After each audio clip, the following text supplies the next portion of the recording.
Hello అండి, అందరు ఎలా ఉన్నారు? నేనైతే చాలా బాగున్నానండి.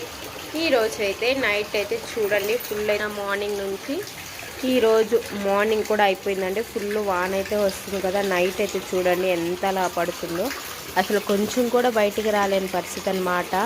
ఇంకా అంతా కూడా ఈ వరండాలోనే జరిగిపోతాయి మాకు పనులన్నీ కూడా. ఇంకా పిల్లలు కూడా లోపలే ఉంటున్నారు.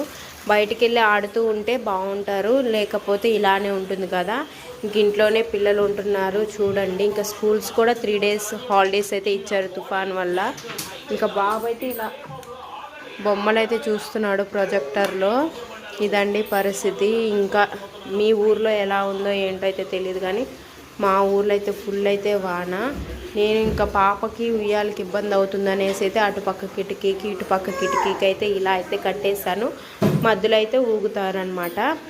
దీపం కూడా పెట్టేశానండి. పూజ అయితే అయిపోయింది. మధ్యాహ్నం అయితే వంకాయ పప్పు అయితే చేశాను. మధ్యాహ్నం రైస్ అయితే తిన్నాం కదా అనేసి అయితే ఇప్పుడైతే దోసపిండి అయితే పిల్లలకి పోసి పెట్టాను. ఇంకా నేను మా వారైతే. మీ ఊర్లో పరిస్థితి ఎలా ఉంది ఏంటి అనేది అయితే కామెంట్ చేసేయండి.